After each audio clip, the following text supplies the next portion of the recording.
Hello and welcome to this next episode of this series where we're checking out submissions to the dungeon crawler game jam of April 2022. And this time we will have a look at Digging a Dungeon by Narkhos. But before we first have a look into the homepage, into the itch.io page, and then into the game, I will just give you a quick reminder regarding two links down in the video description. The one will actually lead you to this itch.io page where you can play this game directly in the browser, or in other cases you can download the game all for free, all on itch.io. And there's a second link to the playlist where you can find all the different entries I have played so far from this dungeon crawler jam. And the very first episode in this playlist is actually an explanation about a dungeon crawler, the rule set, and so on. So if you didn't watch that one, I recommend to do that before watching these episodes. And with that, let's have a quick look into the web page here, into the itch.io page of Digging Dungeon. So here we already play the game, but we will jump into that in a second. Once started, the game may take a few seconds to appear. Please be patient. Yeah, it stayed, I think, black or something for a few seconds, so that takes a bit. Goal, collect all 25 emeralds, alright. Exploration controls, W key forward, backward, left, right, okay, that's pretty much standard. Up and W, yeah, okay, so no strafing according to that. Then we have battle controls separated from exploration controls. Okay, that's interesting. Up is fire, down is shield, left is turn around left, right is turn right. Okay, that's interesting. But I think we had something similar in another game before already. Not sure which one that was. Maybe it was Restless Dungeon, I'm not sure. Okay, anyways, credits, music's by Chris Loxdon from Pack, interesting. Cyberpunk Stealth. Technical details. This game has been made during the Dungeon Crawler Jam 2022. It's made from scratch in TypeScript. It was an opportunity for me to learn this language and to have fun implementing a Raycaster. As a result, performance is far from optimal. Well, we will see. And with that, let's jump into the game. Alright, so here we are, live 1000, XP 0, level 1, emeralds 0 of 25, area level 1. Okay, so this is experience level, this is area level. We can turn around by also clicking on the left and right side, and I guess we can also move forward and backward by doing so. Yeah, we can actually, yeah, okay, with arrow keys and WSD as mentioned in on the page before, that works. And as it was mentioned, the performance, I mean, I don't know what, oh, random enemies. I don't know what of that is performance and, okay. So random popping up enemies. I don't know what of this is performance and what is just like how the movement is designed. I think the perspective is okay. Usually, you see, there's just the second combat and it's already getting on my nerves. So yeah, I just dislike combat which is popping up randomly. First regarding the perspective, usually I'm criticizing that you cannot see the floor under your feet. In this case, I think you see too much of the floor. You can also see that the camera, it is kind of weird because it feels like, you hear my chair? Okay. Well, if you're moving around, it feels like you're really trying to keep your head back. It's kind of unnatural. You're in the opposite corner of the thing. I don't think it's necessary to see that much of the floor. Maybe half of that would have been enough. Otherwise, I mean, the orientation is still fine. But it feels a bit bit odd. Actually, there's another thing which is a bit odd. The floor doesn't match the tiles and it's actually shifting. So if you can see my cursor here, if you see at this edge, like where this wall is going, this is now basically, you could say that a tile where like a movement tile is split into maybe 4 of these plates, right? And this corner is on this black plate in some way. Now if I move forward, okay, that's interesting. So we are actually fighting against enemies in a 3-dimensional space. So, but if we, now you can see, now we are on this field, and now suddenly this plate isn't black anymore, but it's white. So the floor is shifting independently of the walls, which is, yeah, very odd. Okay.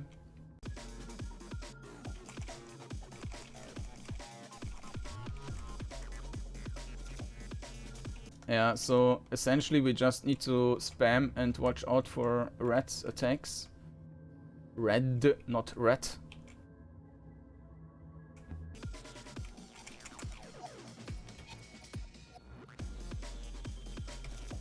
Okay, that was too slow.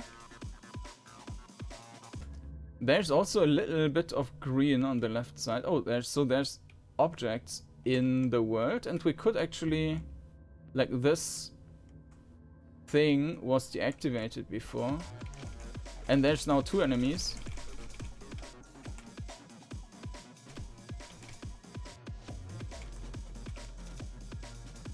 Okay. But you can also see that this thing is, well, that it's turning with us is nothing special, because that's just sprite and they basically need to do that. But I think it's also a bit weird because of the perspective. But you can also see that it's sliding on the floor, which is, yeah, weird. Also, you can see on the bottom left that we just switched between 2 area levels. This is area level 2 and this is 1. I'm not sure what this is supposed to mean.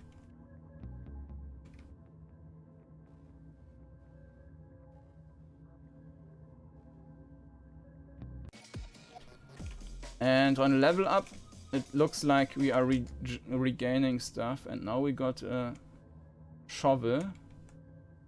Not sure what we can do with that.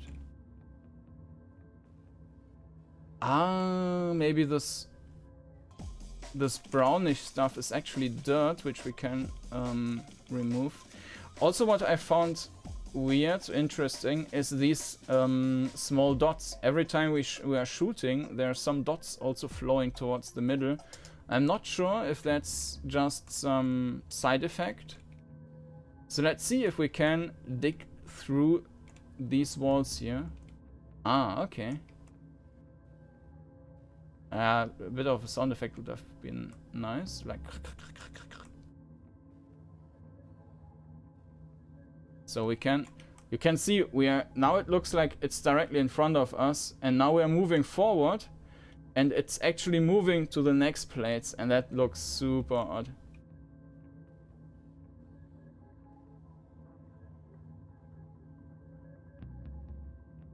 Yeah, I mean, this digging thing isn't bad, but I don't think, or I don't see what it is adding to the game.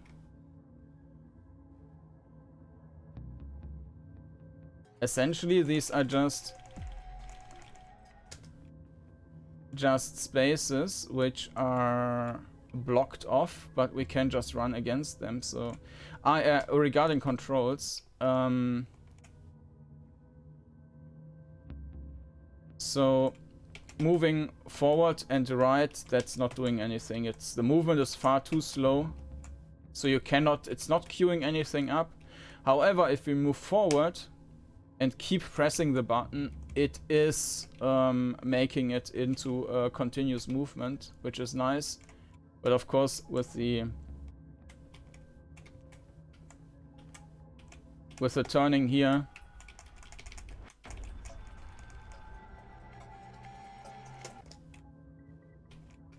it's not doing anything. However, if we move forward and keep the button pressed, it will turn. So it's not queuing any commands, but it's continuously checking for button downs.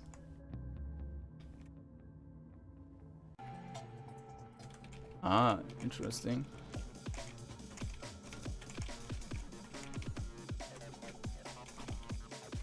And now they are moving. That's cool.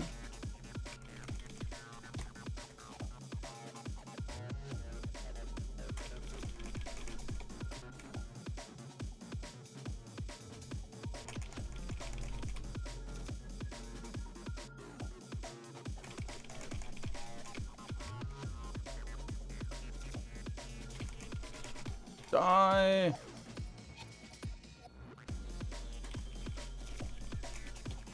Okay.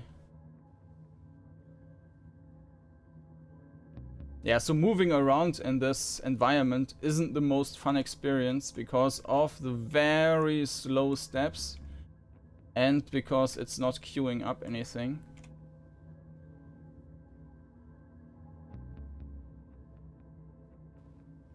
Ah, this is actually healing us.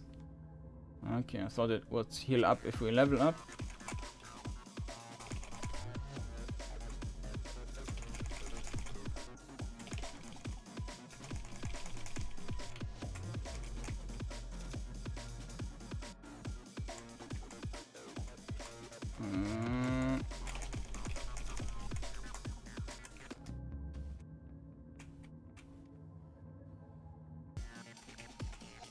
Ah, you can actually just hold the button. And I was spamming them.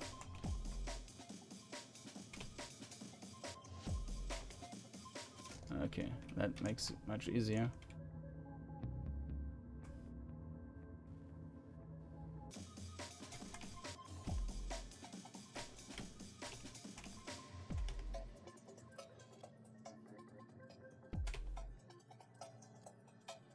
I mean, if you really want to keep it safe, you can just wait until they're shot, then shoot a few times and wait. But because of this disruption every time, and because the movement speed is so slow, it's also hard, I think, to keep an idea where you actually are in the dungeon, to have some orientation.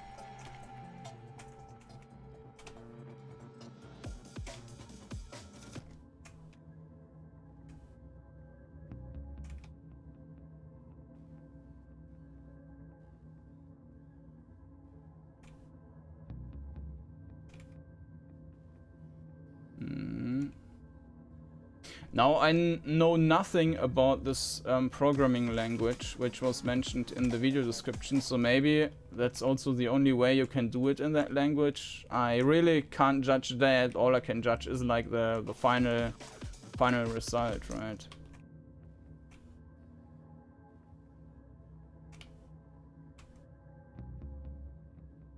Like if you made a game for, let's say the Atari 2600. One second.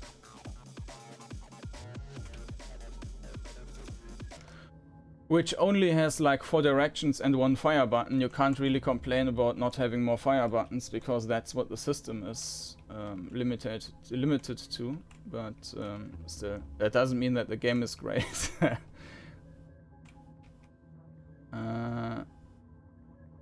Yeah, really hard to get some orientation here.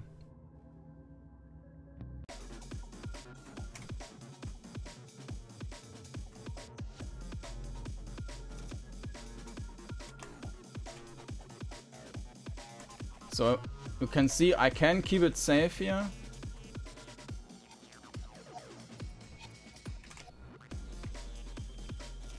Just need to be patient. Then basically it's impossible to die.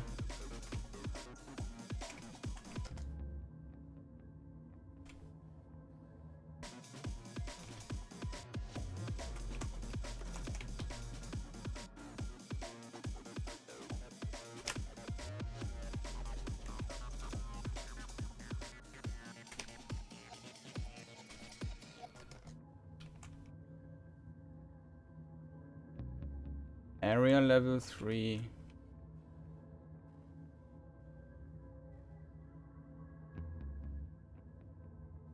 Yeah, my sense of orientation is really bad, but we only have 8 emeralds so far, and I fear that there's more in this dungeon which I might miss if I'm not exploring more, so if possible I'd like to see more.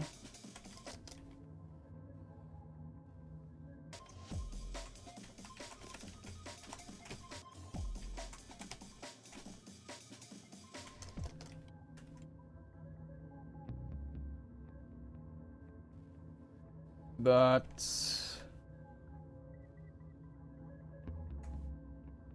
okay, so we were here already, but there was another way in that direction.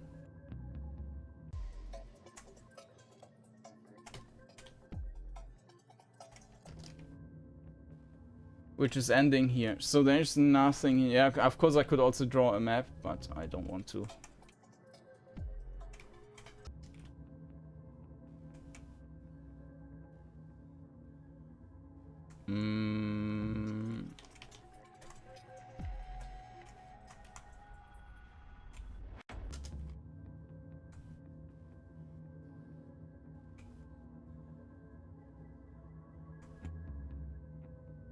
Of course, you also don't have a compass or a map. Ah, there's some more to dig into.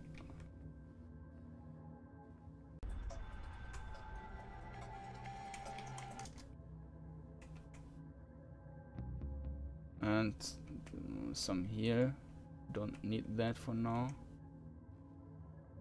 Okay, there was nothing.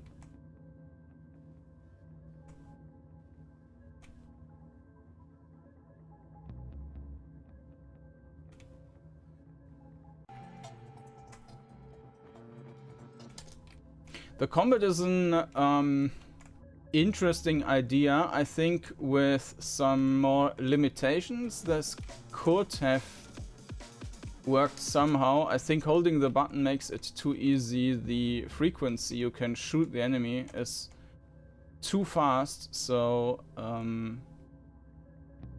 you don't really need to block. And of course, it seems like they always have a minimum timer between their shots. So if you just wait until they just shot one time, then you shoot back, there's nothing which can happen. Level 9.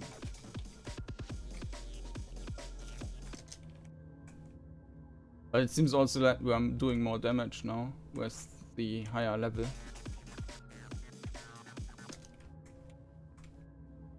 And we are healed on level ups, so not much happening. Ah, okay. And there's another gem. But not another path, so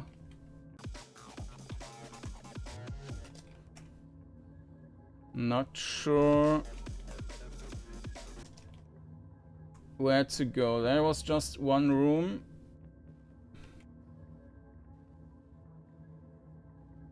This is where I was coming from. Actually, there's... No, this might not be where I'm coming from. There was... Okay, there's a parallel room.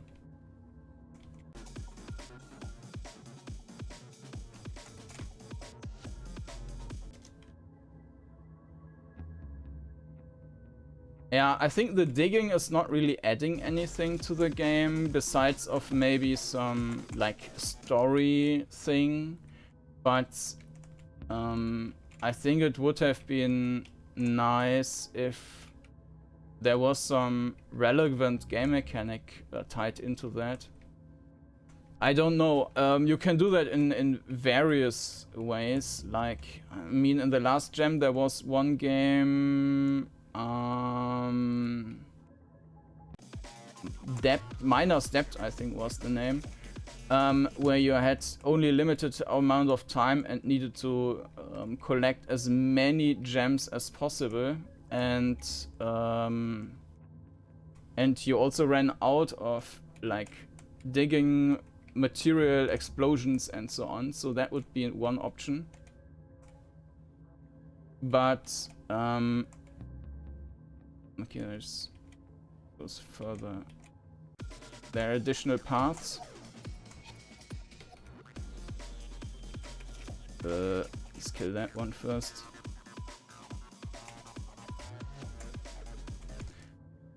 Of course, you could also do some, like, just reduce the amount you can dig into. You need to find new shovels or something like that. Or it's costing time resources or meat or anything which you need to collect or anything like that, so that you have to manage multiple things. But of course that would also mean that it has to be designed in a way to support that, because if it just means that you can get stuck, then it's also not a great element. I mean, like, okay, now you used your shovel to dig away the wrong spaces, and now you can't find a new shovel because you chose to do the wrong one, which you couldn't know beforehand. Of course, that would also be bad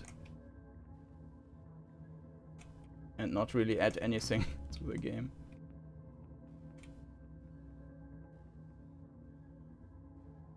Besides of frustration. No frustration here, but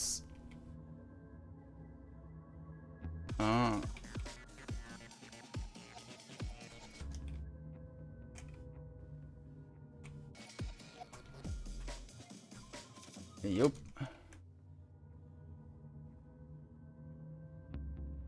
Okay. Are there even more then? It might be exactly 25.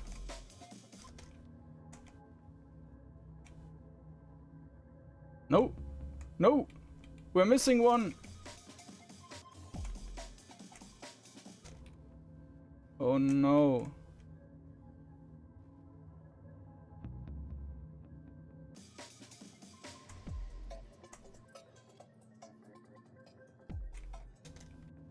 Okay.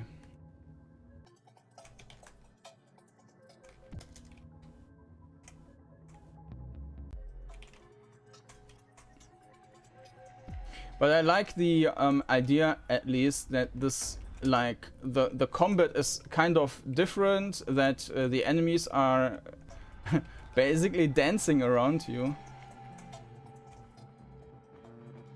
It's an well, let's say a new idea, which I don't think I have seen in any other game before. It's not working great, but at least it's something fresh.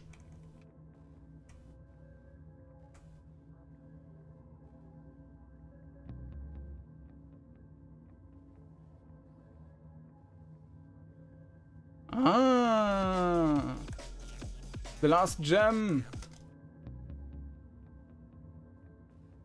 Congratulations, you have found all the emeralds. Thank you for playing. All right.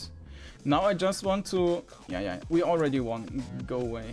Now I just want to see if when I reload the game, if this is randomly generated, or if it's a fixed dungeon.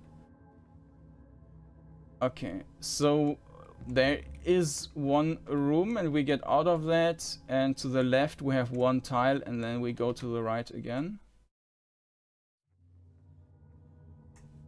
Yeah, but this is a fixed dungeon, so yeah, it's hand designed basically. So you could also place kind of different puzzle mechanics in there, so that it could be a bit more interesting. Yeah, as I mentioned before, I can't say anything regarding the regarding TypeScript, and I also don't know what Raycaster mean. I guess that Raycaster, I think that's something like this RTX thing, just a little bit different. I don't know what the influence is, but it looks like, I mean, the walls, they have this kind of voxelish. Yeah, it doesn't look like they were just polygons with textures, but like voxels somehow. And this might also explain why the floor is shifting around. So I think the floor should be, yeah, that's something which should be changed. The floor needs to move at the same pace as the walls. That's very weird. All right. So yeah, I mentioned a couple of things. I would mention like the perspective. I think the floor you can see is a bit too much. Should be a bit less. And I think the movement speed should be increased, and it also should queue up the like the turning around to make it more comfortable to run around in the dungeon. And yeah, I think with the digging mechanic, I think there should have been some kind of purpose towards it, and not just these are walls and once you run into them they are gone. That's not really adding anything to the game. And for the combat, I think that it's nice to have something different, especially like kind of evolving enemies, that you have enemies in the beginning that are easy, and then at some point they are driving around you. But I think there maybe if you had different weapons and they had cooldown and you would need to think about what to use or something like that, it would be getting more interesting, because the way it is now, you can basically just shoot them or wait, block everything they do, and then shoot just 10 times and then block again, because then they have to shoot again. So you basically can't die. And I think that could also be improved. But I know this was a gem and there's a limited amount of time, and especially as the developer mentioned, learning everything from scratch, or making everything from scratch, and learning and implementing this Raycaster stuff. I don't know how much that is, and also what options this actually offers for other stuff. So maybe it also makes it easier to implement further stuff which is not shown in this crawler project yet. But that's my feedback to this game, to Digging Dungeon by Narkhos. Well, it ran well, nice entry to the jam, didn't crash or anything, so you could actually beat it. It's also nice. So yeah, if you're interested to see more entries, then either subscribe to the channel or bookmark the playlist. I will update it every now and then when I finished or publish new videos, so that in the end it should contain all the different entries to the dungeon or crawler jam. And that's it from me for today. Thank you for watching and see you next time. Bye bye.